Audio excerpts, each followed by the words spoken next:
Frequency Podcast Network. Stories that matter, podcasts that resonate. You usually log on to see what your friends have been up to, or to look for a discounted dining table set to furnish your new home. Not to find a one-stop shop for cocaine. Tech giant Meta has been found to let advertisements for illegal and highly addictive drugs run through their most popular platforms, Facebook and Instagram.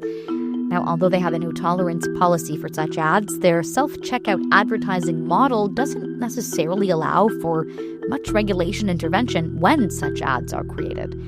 And once the ads are out there, Meta says its robust systems, meaning AI and you, the user, to catch the content violation, are what's currently working. But is it actually? How is it that ads for Oxycodone or Coke still run through their platforms to the point that everyday users can easily make an order, purchase through e-transfer, and have it shipped to them to their doorstep with the help of none other than Canada's very own Crown Mail courier, Canada Post?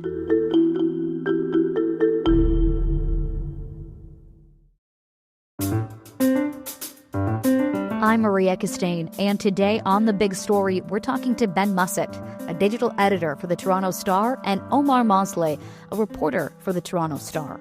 They took it upon themselves to dig deep into Meta's drug advertisement tolerance and order a couple of shipments for the sake of their investigation. Today we're discussing where Meta actually stands on its responsibility to its users, and that includes some of society's most vulnerable people. Ben, Omar, thank you so much for chatting with me today. Yeah, happy to be here. Thanks for having us. Before we get into it, I'm just curious for myself, what got you guys here in the first place? How did you guys end up coming across this ad and kind of thinking to do this story? Yeah, well, we kind of came across it separately. I had a source reach out to me, I think it was back in February or March of this year, showing me ads that seemed to be selling drugs like MDMA and cocaine and ketamine. The source said that they had actually bought ketamine off of an ad that they clicked on through Facebook. And so that obviously got me interested. I was shocked that that could actually be happening. And I think, Omar, you said you saw them yourself because you do a lot of reporting on drugs. Yeah, so I cover substance use and addiction and mental health just as part of my beat. And I guess just based on the research that I do, the algorithms caught, my search terms, what I'm browsing. And so I just started coming across these ads like totally organically on Instagram and Facebook. And I had been seeing ads for things like psychedelic drugs, particularly magic mushrooms and cannabis concentrates for quite some time. But I remember just scrolling down my feed one day and seeing an ad with a big pile of white powder. And that felt like a distinct shift to me. And I clicked on the website, or I clicked on the ad, and I came to this website that was purporting to sell MDMA, cocaine, like very hard drugs. And so that felt different. And I said, we better dig into this. So you two both collaborated on this story. Take me a little bit through how you both came together and decided to do it and write this article. I'll jump in first. I mean, because I had sort of pitched this story saying, I'm seeing these ads and they're leading to these websites that are selling some very questionable substances. And I said, we should really reach out to Meta and ask them, how are they running these ads and profiting off them? And so I had, raised the idea, can we order these drugs to see, if these websites are authentic or if they're a scam? And so that was brought up in a story meeting, and one of our higher ups said, actually, someone on our staff is actually already looking into this and raised this too. So we kind of decided to join forces at that point.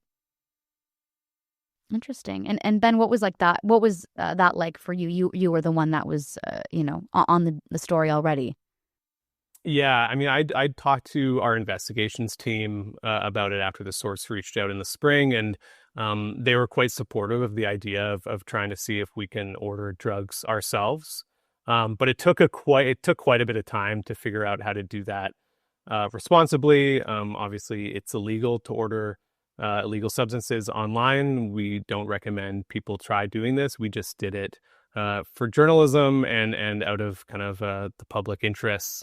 So yeah, it took a few months to kind of plan out logistics, talk to lawyers and editors, but eventually we got the green light. So take me through that experience getting the drugs themselves. Like, what was it like going through these everyday steps, like placing an order online, receiving a shipment notification from Canada Post, in the context of this situation itself? Yeah, it was startlingly easy, I would say. Once I got sent ads by that source, like Omar, I started seeing them on my feed all the time. I still see them on my Facebook feed even after the story came out. So basically, one day we just clicked on an ad. This one showed a pile of cocaine. It took us to an online drug shop that was like very slick, looked very professional. They sell coke and MDMA, magic mushrooms, ketamine, and we just placed an order for a gram of cocaine. We paid through e-transfer, took only a few minutes, and it arrived within a few business days.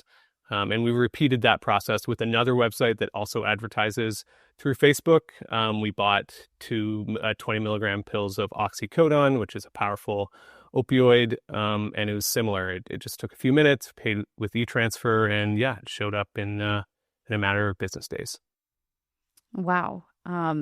When you guys received the packages, take me through that. It literally came in a Canada Post package, and Yeah. Yeah, each of them came through Canada Post's Express Post. I think the sites over the past year have had some difficulty with shipping because of the Canada Post work stoppages. So I think they also rely on Purelator and other shipping services. But in this case, they both came through Canada Post. Showed up at a residential address. It looked like any other kind of package. And they weren't concealed inside. I know like in the past, people would sometimes order drugs through the dark web and it would come like hidden in a DVD case or something like that.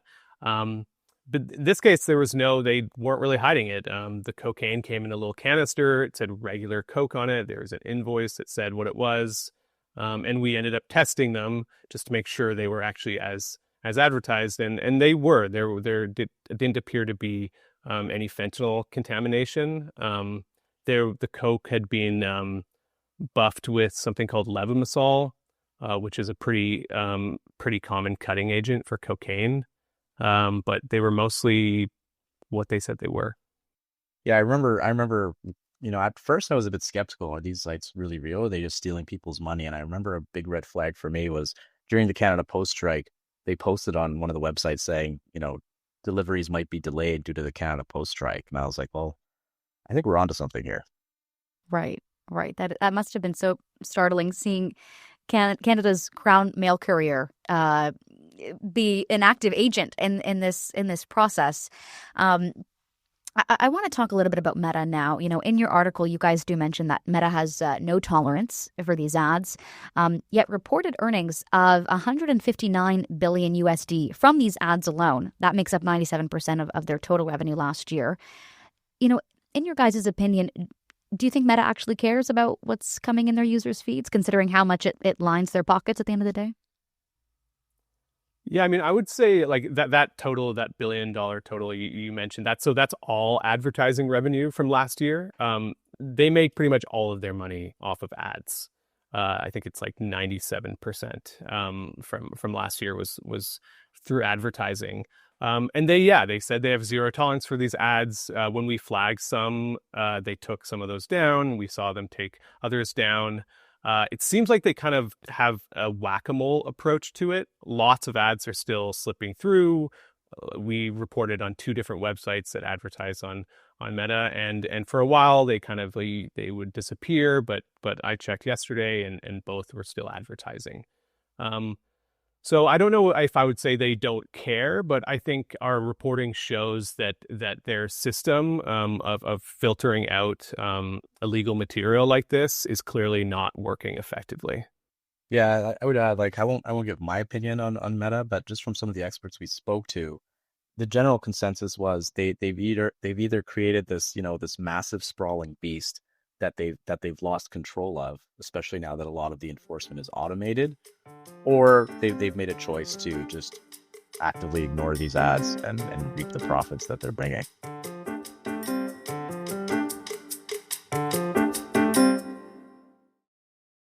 I mean, I think it's also interesting to point out, what they call these robust measures for sifting through and removing the ads that violate the regulations.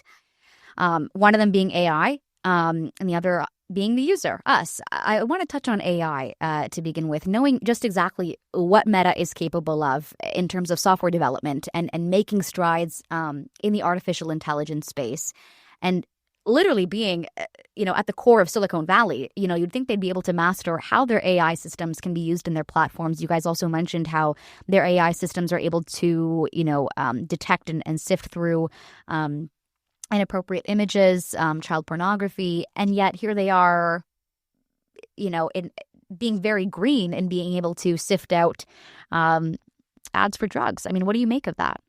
Yeah, I mean, I would say that there's an over-reliance on automation, and there should be more human review. And we heard that from experts as well, that I mean, we heard both that they thought the technology Meta has could do a better job, but that they should also be having more humans involved in the review process. Apparently, all the ads, if you pay for an ad that goes up on Meta platform, it's reviewed before it goes up. But what that review kind of looks like is unclear. They say that they have technology that can detect images of drugs, but we saw countless images of what appeared to be MDMA or cocaine or ketamine. So that technology doesn't seem to be working very effectively. And we spoke to users who've reported these ads, which Meta says is part of their kind of robust system to remove unwanted material. But when people flag them, they repeatedly heard that the ads don't violate their standards. So my assumption is that ad was maybe flagged for review, and it was an automated review that continued to not detect that it violated their ad standards, and it continued to run. They do take some ads down, but it's clear that it's not working. Yeah, I would just add, one of the sources that I interviewed and I appeared in the story, when I met him, we did kind of an experiment to see. And in some cases, you would report an ad and get an immediate response, like within minutes, saying this ad does not violate our policies. And then there was another ad that we reported that he got a response for a week later. So his hunch was like, this must have been screened by a human, because usually when it's AI detection, you get like an automated response right away. So in some cases you get an immediate response, but in other cases, like, it came a week later. So he said a human must have looked at this and they still decided it didn't violate their policies. Yeah, and it's just baffling to me. The other part of that robust measure is us humans and is us users on their platforms like Instagram and Facebook. You guys did speak a little bit about this in the article and just now, how you guys had your own experience of reporting some of them. And, there was some mixed action taken from Meta. What was their response like? Did you guys contact them after and be like, why is there such mixed response in terms of what gets taken down and what doesn't get taken down? Yeah, we sent Meta lots of questions. Most of them went unanswered. They reiterated that this goes against their policy, has long been against their policy, and that they work hard to try and take these down, and they partner with law enforcement and other tech companies. They wouldn't answer why their tech to detect images of drugs wasn't working. They wouldn't say exactly what goes into ad reviews before or after an ad goes up. They say they take down kind of like, I think it was millions of pieces of drug related content within a span of a few months from Facebook and Instagram. Or I think the word they use is action. They took action on that content. They wouldn't say whether that means they removed it entirely. They wouldn't say whether that was that included ads themselves or just organic content. So I mean, they say no system is perfect and that they work hard to do this, but like Omar was saying, experts kind of seem to agree, everyone we've talked to, that they could do more, but no one's really pushing them to do more. And I think that's a big part of this conversation. I mean, governments are supposed to be regulating major companies. They're supposed to be regulating social media companies in particular. But it doesn't seem like our laws really have teeth to deal with this, and we kind of found that when we went to law enforcement in Canada and regulators, they kind of had differing answers that were pretty vague about the action they were taking. Yeah, it was quite eye-opening just reaching out to the many agencies that we did reach out to, including the RCMP, Health Canada, CRTC, the Federal Department of Justice. And it really seemed like, everyone we reached out to said, we take this very seriously. This is illegal, but we still haven't seen any meaningful action. And like at a certain point, I remember we reached out to the RCMP. They said reach out to Health Canada. And then like it really felt like we were going in circles because at one point the Department of Justice told us to reach back to Health Canada, but at that point declined to comment. So it was just like no one was really willing to take this on and say we're going to do some like provide concrete steps for what they're going to do about it. And it kind of felt like a lot of just sort of passing the buck to the next agency. I'm shocked Health Canada declined to comment. Well, they commented initially. They commented first, yes. And Right. then when you were circled back to them, they were Circled like, we don't have back. a comment. Well, they said we Yeah, don't I have think- more to say, I guess. would be I the think best way to our put it. question when they declined to comment was can you say whether Meta by neglecting to take down these ads en masse and doing a better job of enforcing their standards is violating any Canadian law? Like, can you point to any law or is there any policy or anything that you guys could do? And they declined to comment at that point. And when we asked the Justice Department, they referred us to Health Canada. So it was a bit worrisome, I guess I would say. Yeah. As you guys said, we have these law enforcement levels doing what they can. And, the RCMP, as you guys said in your article, is investigating suspicious ads online. But that is such a reactive measure. By that point, the ads are up. There's already victims. What proactive measures do you think the federal government can take to intervene and protect Canadians before stuff hits Facebook and Instagram and all these other feeds? I think there's a gap in regulatory measures and policy because, we wrote this article, one, because we thought it was something the public should know about, but there's also the hope that, it would pressure Meta and the RCMP to actually do something about it. But just based on what we're seeing, weeks after publication now, it's clear that there's no way to really compel Meta to do something about this at this point, based on our current legislation. Right. I would agree with Omar. I think there needs to be kind of an update to how we regulate these social media companies. I know in the last parliament, there was something called the Online Harms Act that didn't get passed ultimately when there was an election called. And I don't know if the Liberal government is going to pick it back up. That act, I don't think it would have kind of like neatly addressed these types of ads, but it would address some of the harms that stem from social media. And if it does come into play in the future, maybe something like this could be included. But yeah, it just seems like we're kind of out of date when it comes to how we regulate and oversee these massive lucrative companies. Right. And just the sheer fact that all of these different regulatory bodies in Canada, Health Canada, the RCMP, the Justice Department, to me, it seems that there's not a lot of information sharing. Either there is or no one really cares. And you guys, mentioned the Online Harms Act that didn't get passed. But in it, there was the potential for a digital safety ombudsman of Canada. And I think, what do you guys make of Canada appointing a specific person or an actor of some sort to be on this case, to be essentially on this beat of protecting Canadians online in terms of balancing, a fair market and keeping in line safety and health regulations? I mean, it seems like a good call. We appointed a fentanyl czar to Right. to deal with the issues of drugs, stemming across the border both ways. But in terms of the online piece, I mean, these websites don't sell fentanyl, but there are some that do sell very powerful synthetic opioids. So you would think this is a priority just based on, the sheer number of deaths, Canadians that have died from opioid overdoses over the last 10 years.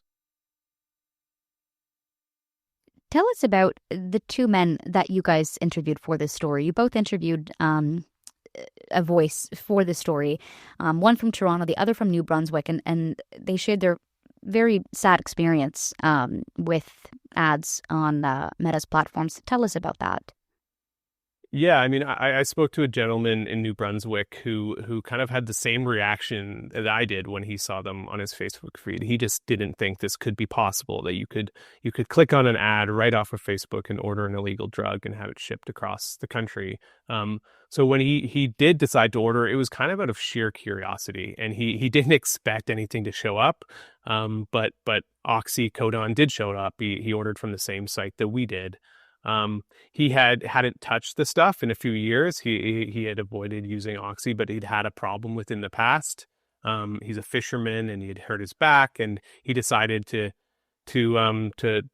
crush some up and snort it. And he said next thing he knew, he was out conscious, and there were paramedics running at him, and he'd been told that he had stopped breathing.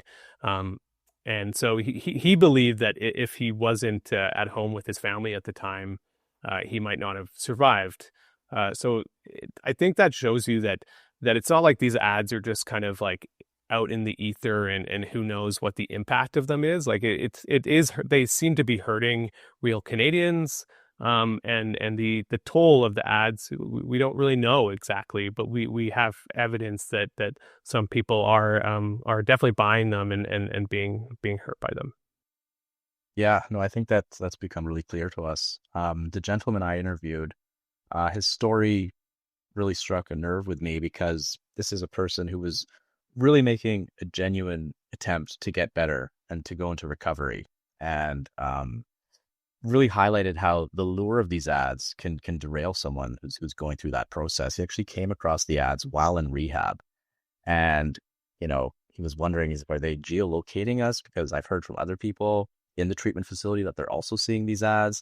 And It also may have just been based on, his browsing, his search history, the fact that he was on sort of Facebook groups that share drug memes.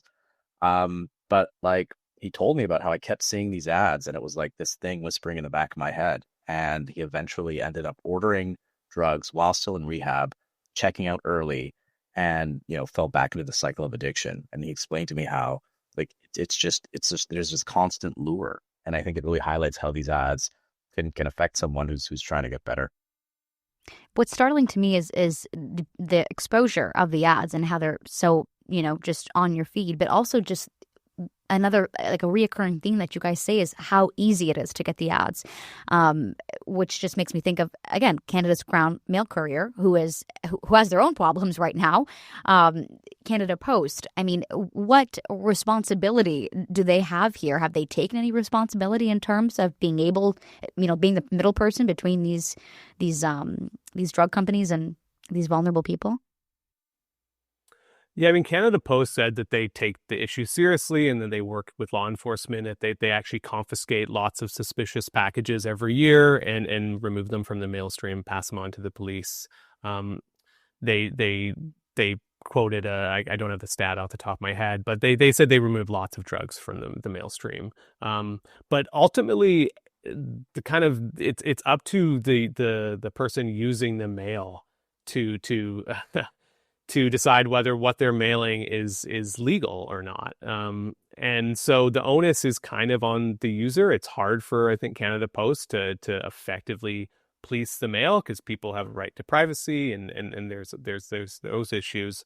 So in my view, Canada Post seems kind of like an unwitting victim of this, and that their service is being exploited. I don't think they're kind of the main bad actor in all of this. Yeah. I mean, when we received the package, I would have thought that it might have been delivered by a private courier, like Purelator or DHL.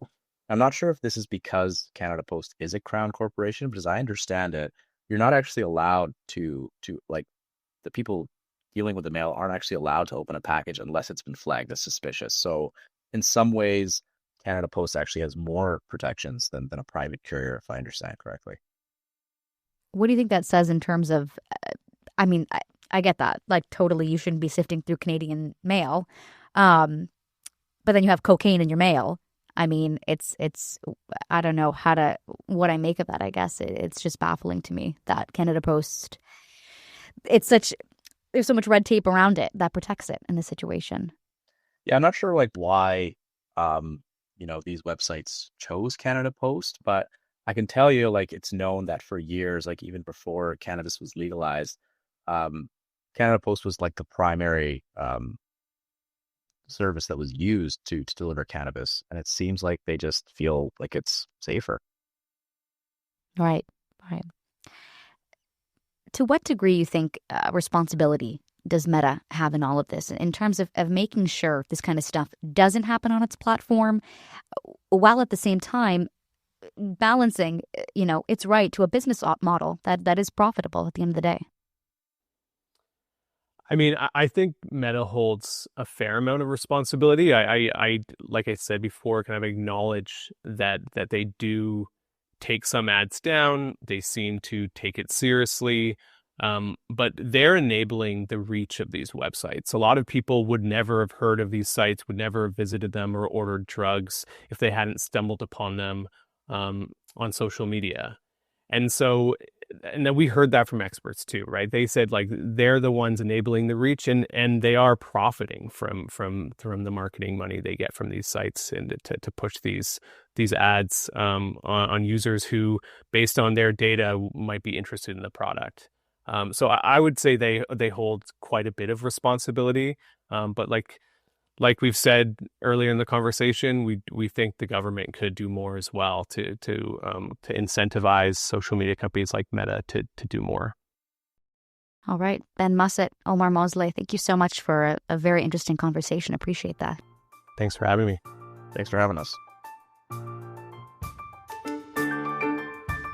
And that was The Big Story. We'd love to hear your thoughts on this conversation. Be sure to follow us on Instagram @FrequencyPods or send us an email at hello@thebigstorypodcast.ca. If you think a friend might like this episode, be sure to share it with them.